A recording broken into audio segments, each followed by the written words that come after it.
Hey guys, it's Empress. I only got one question. Did you miss me? Let's get to it. It's more than statements, it's a way of life. Celebration. The Miss Jackson talking. Alright, y'all, I know. Y'all ain't gotta say it like, oh, Empress, where you been? Along with internet issues, in case y'all don't follow my shorts, yeah, they've been trying to shut my page down with copyright strikes. I got 2 of them, so, I've been trying to just chill and, just make sure I don't get that 3rd strike. You know what I mean? But anyway, we back here on the journey. We're still in kind of like that truth or dare stage, the interviews, and this is, I think, an important interview. In the journey is with some dude named Terry Wogan. Never heard of him, but yeah, let's give this a look. Let's go. The biggest star in the whole darned universe. And for the 1000th program, I've come down here to talk to her. Madonna. Well, correct me if I'm wrong, but it does take a good one to get past me. You're a brunette, aren't you? Yes. Is this just a change for the sake Well, I'll of tell you what change? happened. When my tour was over with, I was going to let my hair grow out because it's really brutal on your hair to keep bleaching it all the time. I mean, this is my natural, this is the color I was born with, and it's tiresome to bleach your hair all the time. It really is, and it's painful. So when the tour was over with, I said, okay, that's it. My hair is going to be dark again. But then they asked me to do Evita, and she had blonde hair, so I kept keeping my hair blonde for the movie. And then when it looked like it wasn't going to happen, I said, oh, screw it. I'm going to be dark. I can't keep doing this to my... Oh, so she was supposed to be doing Evita like right after doing this Blood Ambition era. Interesting, because correct me if I'm wrong, but we got like what, a couple of albums before that happened or something. All right, anyway. My hair for Disney. So now I'm dark. So has the change in hair color in any way changed your personality? No. Made you more tempestuous, perhaps? To have dark hair? Yeah, stamp the foot and all that a bit more. Oh, no, I more was Latin. doing that plenty when I had blonde hair. Does the kind of pressure you're under here give you any chance to get out and about and be at least partly anonymous? Oh, no. Anonymity is not a possibility, during the festival at least. Or at any time, really, is it? Well, I don't know. I mean, every time I've come to Con, it's been when I've been on tour or something, so generally people always know I'm here. And I don't know, maybe in a week they'll grow tired of following me around. So. I don't think so. I don't think so. I mean, there are loads of big stars here. Shout out to her green dress. Shout out to the green in his shirt. I like his shirt, right? He look like he chilling, vacation, rich man, living luxury. Right, let's go. In figuratively as well as metaphorically. I mean, you've got Schwarzenegger and Dolph Lundgren and De Niro and Eddie Murphy, who's small but dynamic. And you're the one who's getting all the attention. Yeah. They must be spitting blood. Those guys? Yeah. Oh, I don't think so. I mean, I think Arnold and De Niro certainly get their share of attention. Yeah. I don't think they're feeling neglected. So what about In Bed with Madonna, which is what it's going to be called in Britain? The opening for that was last night. How was that? It was wild. Are you happy with the result? Yeah, I'm very happy with the movie, and I think it's been really well received here and also in the States. It covers the Blonde Ambition tour. Look, I don't care. I'm going to stand by it. Up until this point in the journey, I think it was the smartest thing Madonna did was put out Shep's version as a single. It's so timeless and just so much better than that album version. The album version just, I feel like it would have been dated. Imagine that. Imagine if Madonna had put out Vogue, right? Vogue, right? And then you got that. Don't go for it. Like, it would have sounded like, whoa, what? Like, and not even like, what, a year apart in releases. Like, I just think that version 10 times, like, so much better. Again, on my album review, I would have made Express Yourself. It might have been the number 1 song on the album, but not that album version. Anyway, let's get back to this. How much of it is for real? How much of it is... Was there at any point during the shooting of it that you felt you could forget the camera? Yes, there were many points in the film that I forgot the camera, and there were many points in the film that I was very aware of the camera. I think we sort of covered all areas in terms of, I mean, there were some very I gotta pause it real quick. Tokyo, my film dog. I don't know if y'all know me or more, my husky, but I don't know if y'all ever been really introduced to Tokyo. Come here, Tokyo. Come here, Tokyo. Tokyo, little family shizu. Y'all see him? Say hey, Tokyo. set up things where we knew what we were going to do and we improvised on a theme. We knew what we were going to talk about. Director Alec would say, okay, go sit in this room and talk about this. And we knew it was like a little improv scene kind of a thing. And then there were sections where I absolutely there were so many things going on, and the camera literally was documenting what was happening, and I didn't even know it was there. So it runs the gamut. But to me, it's interesting, right? Early reality TV, right? Some of it over exaggerated, like she said. The director would put them together. Why don't I talk about this, right? Improv. So people get into character. You know what I mean? So we get it. It's irrelevant what's true and what's not true, because even when you know the camera's there and you're playing to it, there's something very revealing about yourself in that, even. Warren Beatty, in the course of the movie, implies that you're only real in front of a camera. Well, he says, no, what he says is she can't live her life off camera. Why would she want to film why would she want to do anything unless it was on camera? And everyone likes to ask that question. But my opinion of that is that that Warren is actually speaking about himself. When he says, you can't live your life off camera, what he's saying is, I could never let someone follow me around. I would never want anyone to know me personally. And, we're very different people. And, I set out to make a movie about my life for 6 months, so that meant to film everything. Great. Take a breath. Good. Why would you say something if it's off camera? What point is there of existing? I think it was very brave of you to do this. Yeah, well, it was. And you had no regrets. You've never had any regrets. Did any of your advisors say you shouldn't do this? Yeah. My manager was horrified the whole time we were doing it, because he comes from the old school that Warren does, and that is that you have to have mystique about you all the time, and that people won't be interested if they know, what you look like without your makeup on. Well, those times are totally dead, right? I don't know. Me personally, I feel like I like this whole relatability era, but I also am, how can I say it? Like charmed is the word I use with like that old school mystique era, right? Like I miss like that. Well, I never experienced it, but just looking at like shows from like the 80s and 70s and like old Hollywood, like just the glamour part is missing today. Like I feel like personally we don't have like stars today because everybody is so relatable and it's like instant, like boom, I can see Doja Cat shaving off her eyebrows and stuff. You know what I mean?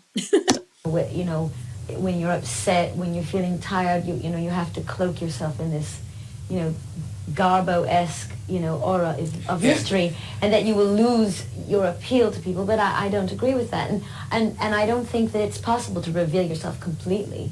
What do you feel about certain parts in the film, about a young audience watching them? There are risque parts in the movie. I don't think there's anything in the movie that the youth of America or Europe, for that matter, are not aware of or exposed to already. I agree. When, in parts of the film, the Toronto police want to ban you and all the rest, and the thing that's surprising about that is, it seems to me anyway, that you're quite surprised that they should, Okay, y'all, so I'm looking at this interview, right? So I'm thinking like, she's giving me like a Veronica with this dark brunette hair, and I forgot that is her real name, right? Anyway, let's go. they should want to ban you. Well, I certainly know that some people are outraged by my behavior, but I was quite surprised to find out that I may possibly be arrested for my behavior. After all, it is a performance. It's a theatrical performance, and it's not like I'm going out on the street, running around without my clothes on. You know what I mean? I was shocked to know that. Well, we find out that happens later, right? With the erotica. Interesting. Again, I'm still trying to wrap my head around it because I mean, I see the build up a little bit, but again, one of the reasons why I took this journey, besides really, understanding like trying to even see like what is this artistry that Madonna even have artistry, right? I was trying to see that, and again, that's the main reason why I don't look at her videos before I listen to her songs, right? I want to get the artist, and I saw the erotica video very early on when I first started reacting, and I was like, whoa, what is this and how did she get, I didn't know nothing about her like that, but I'm like, whoa, how does a person get to this point in their career? Okay, so, and again, I'm still not necessarily seeing it fully yet. I'm seeing like maybe little glimmers, but I know we got some time to go, so. In the context of a performance, that someone would find it so offensive that they would. What are you trying to achieve on stage? Well, in this particular show, I did, as I said, I did very much see it as a piece of theater, you know. I portrayed sort of lots of different characters, and I say this in the speech to the Vatican. I say that it takes you on an emotional journey, you know. So I portray many things, life, mostly. Do you think the older generation approves of you? The older generation? Yeah, older people. Do they take a more censorious view? I don't know. I think that the intelligent older generation with a sense of humor does. But I think people my age, there are plenty of people my age that don't appreciate me or approve of me, and younger. I don't think it's just the older generation. What does that make you do? Does it make you annoyed, or does it make you want to change? It doesn't do either. It makes me laugh. If people are really annoyed, it's one thing to not, if you don't like somebody, you don't like them. Okay, I don't like this person's music. Okay, so I don't listen to it. I don't know. I feel like there's a little hurt there, right? Again, everybody won't naturally everybody to love them, so I feel it's a little hurt in that statement. But anyway, let's go. But if people are really annoyed and really vocal about it, and they get upset and they rant and rave, then it makes me laugh, because obviously I've touched something in them that they're having a hard time dealing with, and I think it's very telling about them that they're so annoyed by me, you know. Got you up in my love. Is tongue-in-cheek. How much of it's done with this? Is it all done with a sense of humor? I think, yeah, I do. I think it's a lot of what I do is well, not a sense of irony, you know. I think it's good to see someone, a performer or whatever, and say, now does she mean that or doesn't she? Because it makes you ask questions, and it makes you see that there's two sides to every story, and everything isn't cut and dry, everything's black, everything isn't black and white, you know. So, and I think that I try to make that clear in my work by being tongue-in-cheek. So, I never want to be taken completely seriously. I think that that's the death of anyone. Of course. Well, that is the problem, isn't it? That people think you mean it most of the time, don't they? Do you mean everything you say? I mean everything I say, but in terms of like my performance and stuff, I mean, certainly in my last show, much of what I did was tongue-in-cheek, and I mean, I'm being very sincere with you right now, but when I present a performance, for instance, and many times in my song, there's a sense of irony that most intelligent people see it. And the people that don't, well, they don't. I mean, everyone can't love everything that you do. You seem to lead from the front. Indeed. Would you say that people are frightened of you? Sometimes. Hey. Yes. What is it about you that frightens people? My boldness, because I'm very confrontational, you know, and I think it's hard for people to hide from me when they meet me. Are you frightened of anybody yourself?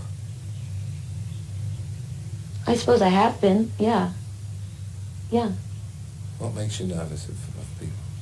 I feel the most nervous around people who can't be honest with me, who can't look me in the eye, who are afraid of really presenting themselves to me and being honest. Were you always powerful? Were you always confrontational? Have you changed? I don't know if I've always been powerful, but I certainly have always been confrontational, yes. Do you like being powerful? Do you like power? Who doesn't? Not everybody. Do you like Really? the ex? do you Name like- one person who doesn't like power. No, everybody wants to be famous. No, it's not. It's not just fame. It's power. Is anyone can have power. I mean, it's how you feel about yourself. It's how you carry yourself. It's the effect that you have on people. It doesn't necessarily. It's not synonymous with fame. And I think that I don't think you would find a human being on this earth that wasn't interested in power. Yes, it's how you Money, power, respect. Key to life. Ain't that what Lil Kim said? exercise it, of course, isn't it? Yeah. Do you think you exercise it properly? Yes, I do. Yes. Is anybody likely to tell you to your face if you don't? There are many people who disagree with my opinions and my points of views and the way that I live my life or carry on, and they're welcome to their opinions.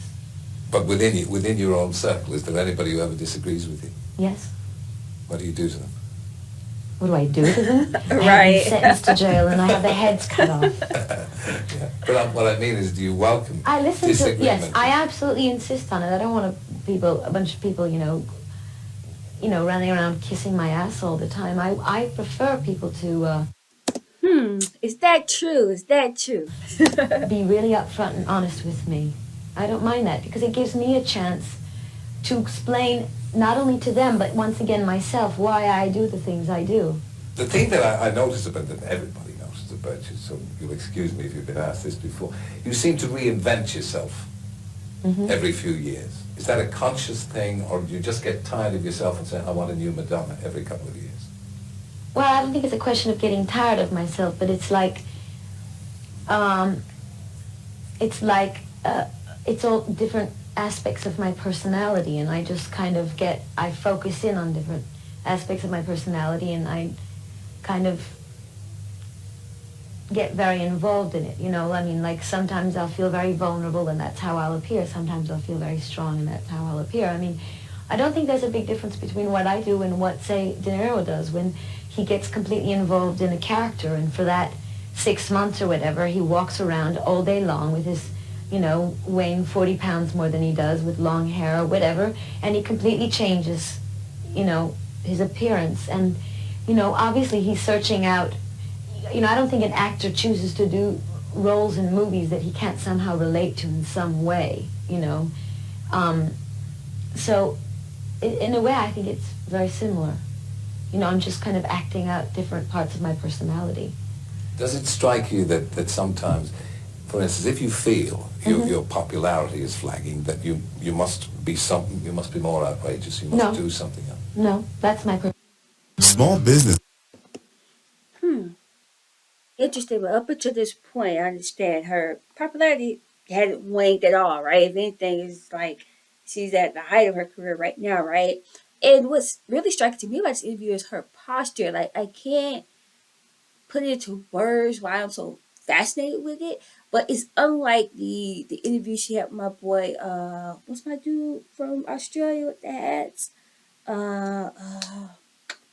Hey, what's his name? Y'all, it's been a minute. Molly Medjol. You know, she had the white on, she's like all bossed up. Here she's not bossed up in posture at all. Like she said, very revealing, very sincere interview. Alright, anyway, let's go. Owners who want to save time and money should go to buyberg.com to get a policy in less than 5 minutes. personality. I've always been.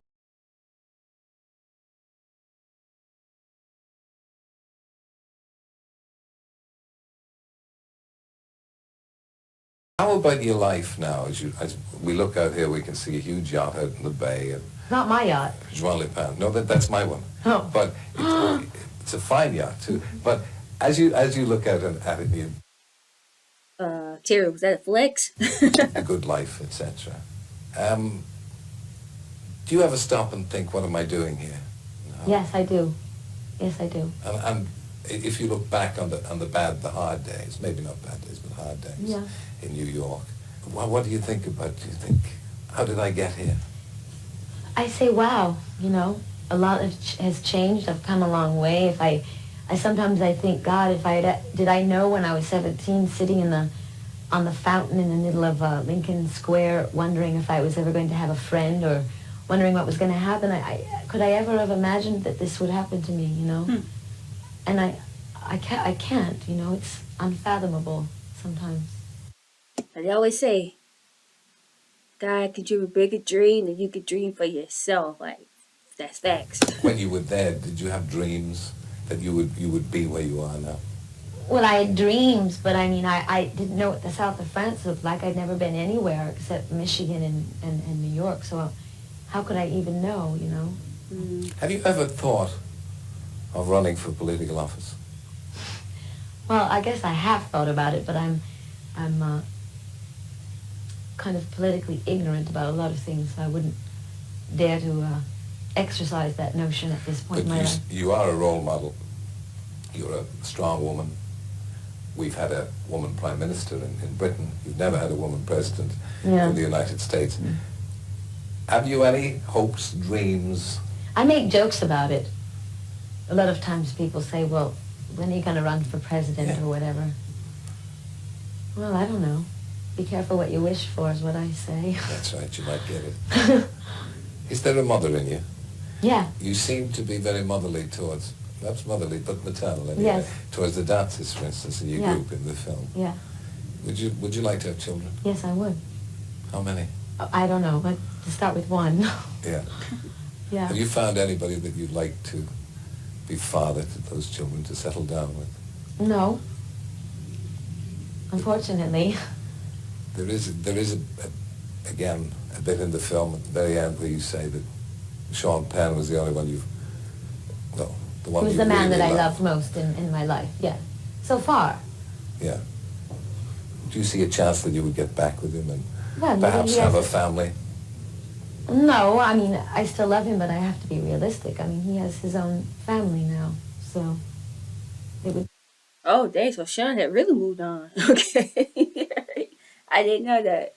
And I bet she probably regretted saying that in the movie because she's like, oh, dang, every interview I do now they go keep bringing this up. be foolish of me, but you know, you can love someone, you know, I don't think you can spend many years of your life with someone and then, even if you're not together, just stop having feelings for them.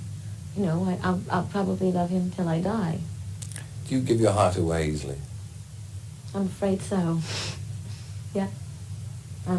Yeah. And do you get hurt easily? Yes. But I pretend that I'm not, of course. Of course.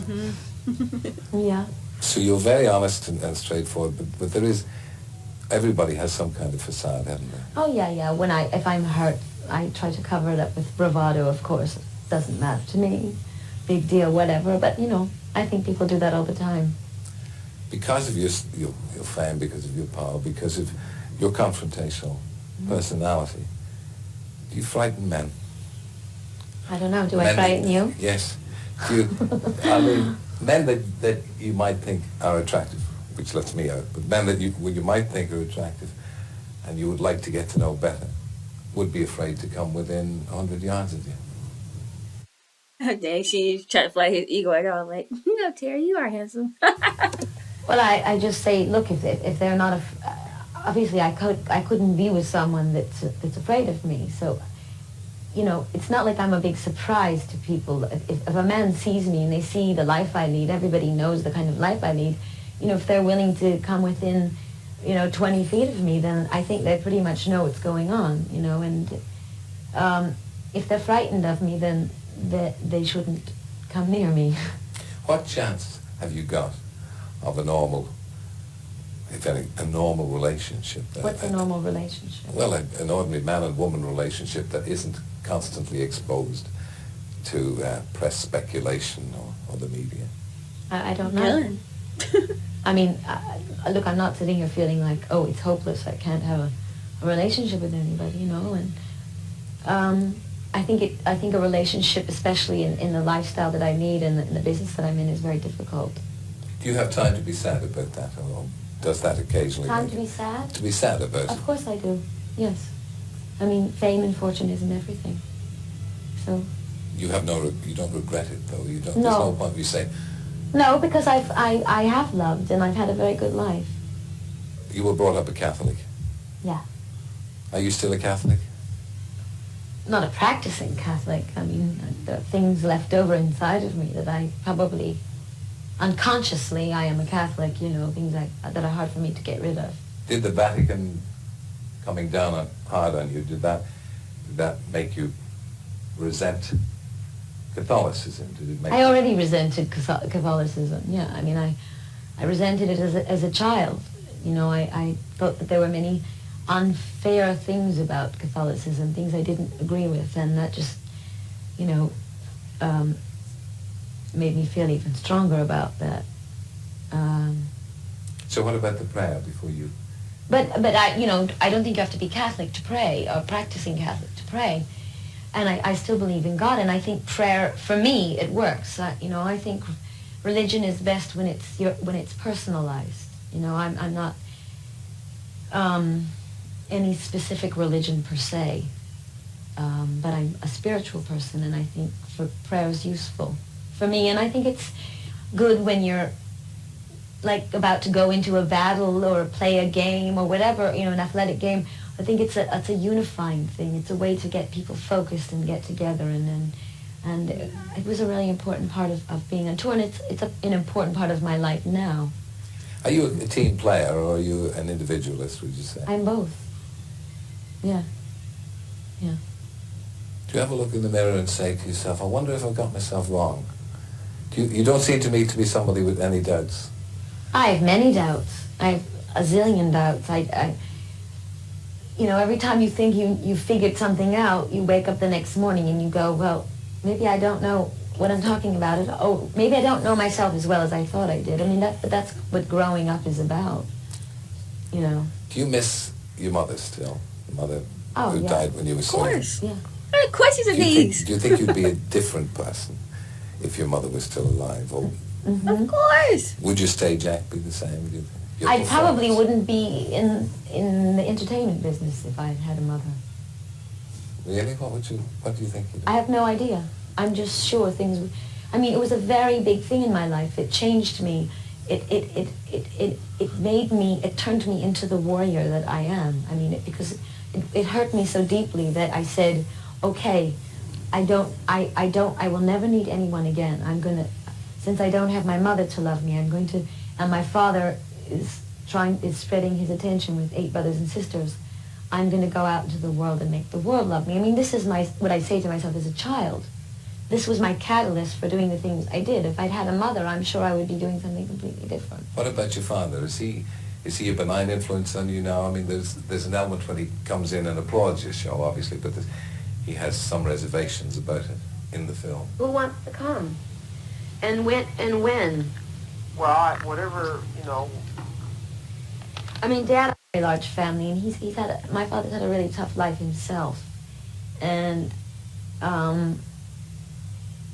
I think that he sort of lets things roll off of him instead of reacting overtly either way. Instead of being really ecstatic and happy, I think to keep himself from being really upset, he just sort of goes like this, and that's been his method of survival through the years, you know. And he doesn't treat me differently than any of my other brothers and sisters, and sometimes I think, oh God, you know, why doesn't he get excited about the things that I've accomplished? But on the other hand, I'm relieved, because then I can come home and not feel like a freak or something, you know. I'm treated like everybody else, and it's probably the only place I am. Are you ever lonely? Yeah, sure. Are you more lonely than you're not lonely? No, because I'm fortunate. I have some good friends, so I can always call them up. Your friends remain the same to you as they were before you became rich and famous? Not everybody. I have a handful of friends that were my friends when I first moved to New York, and they're still my friends, and of course they're my best friends, because I know, I mean, they've remained my true and deep friends all these years, no matter what's happened to me, and I appreciate them the most. The movie Dick Tracy was, in my opinion anyway, was probably your best so far, I think, in terms of critical, anyway, reaction to it. But you didn't get paid anything for that, did you? No. How come you got paid so little for that movie? Well, because I really wanted to do it, and they weren't offering anybody money to everybody. In fact, Al Pacino didn't get paid either. That's how Warren pulled it off. He got everyone to sort of do it for a favor. And he got all the money in the end, did he? Yeah, kind of. That sounds like good business to me. Is money important to you? Only when I want to buy a painting that's really expensive. Yeah. Then it's important. But honestly, I not that important, no. Could you go back to being what you were without any money, without position, without people running around after you? Man, no. Okay. Like, once you experience that level of fame, attention, money, who trying to go back to eating out the garbage can? Okay, nobody. I don't care. And Madonna better keep it real with this answer. Let's see what she say. But I could never go back to what I was. I don't think anyone can. If My it all girl, fell my down girl. tomorrow, if If it all fell down tomorrow, I'd still have all the money that I've earned. I'd still have my friends. I'd still have my family.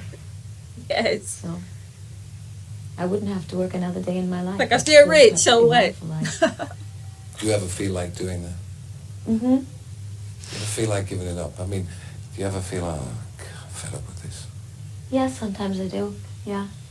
Because I work really hard, and sometimes I think I don't enjoy my success enough, or I don't have enough time to just kick back and have a good time. But I think, well, maybe I should just go live in a cabin in Louisiana or something, But I know I would, I would go live in a cabin in Louisiana. I'd start organizing the farm. You know what I mean? I would eventually, my personality traits would come out again, So it's no use. How long is it since you've had a holiday, for goodness sake? God. Well, on Easter weekend, I went away for the weekend. So that was my last holiday. Is there a danger that you take yourself too seriously? Me? Yeah. Oh, no. No, I never do. Are you able to get up in the morning, look at yourself and go, fall ugh, around what a this dog. stuff? Yes, quite. Yes.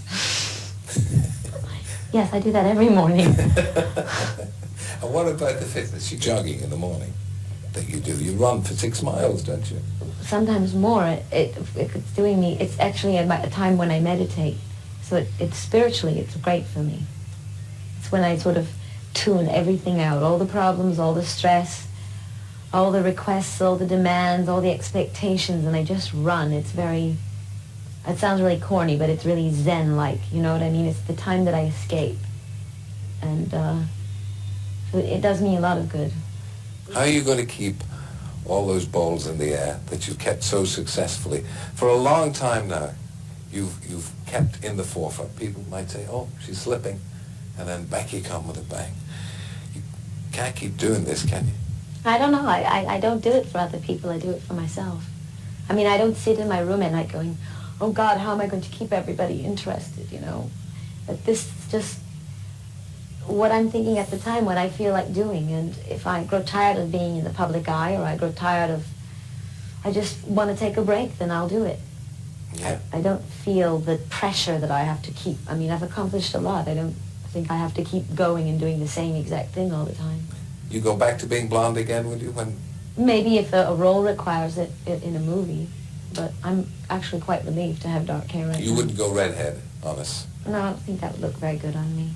I think I need to have freckles or something. Yeah. Are the changes that you make calculated, or are you a creature of instinct? Instinct. You love and hate on an instant, do you? Yes, I do. I'm very impulsive. Yeah. Well, I hope you'll retain all those characteristics. And it's been a great pleasure to talk to you. Thank you for joining us and talking so freely and so well. Thank you. Thank you. Madonna. All right. Drop the comments down below. What y'all thought about this interview? Me, I think she was relaxed to an extent, yes. But watching this reminds me of like watching Joan Collins being interviewed in the 80s. At the height of Dynasty, she's playing Alexis. And people are acting like Joan Collins is Alexis, right? The villainess, don't have any emotions, the hard-nosed businesswoman. And it's kind of like, again, Madonna now has become like Madonna this image, right? Like, oh, she's so smart, she's so calculated, she's so cold. You know what I mean? It's almost kind of like giving her these attributes that nobody is. Every person feels something at some point in time, and then I hate when artists get asked stupid questions like that. Like Diana Ross, I saw this interview, Bob Ross just asked her, and this is like Diana Ross, like, been in the game nearly like 20, 30 years, and Bob Ross like, what happens when this album fail? And Diana was like, Bobby, I had a 25-year career. I just make another one. You know what I mean? It's kind of like, and Madonna did that as well. She's like, well, I've accomplished a lot. Like, don't make me be a one-hit wonder, because I'm more than that. I'm more than a gimmick at this point. And I feel like with her career, people still, at this point, maybe still now, hadn't got over like, oh, the version era, right? The gimmick of racing. But again, she's proven time and time again up until this point that, like, no, she's a true, genuine artist. But yeah, I'm just talking. All right, y'all drop the comments down below. Make sure you subscribe to my channel if you haven't already. Also, if you want me to react to a song outside, the link is below. All right, guys, hope everybody's out there feeling good, staying safe. I'll see you guys next time.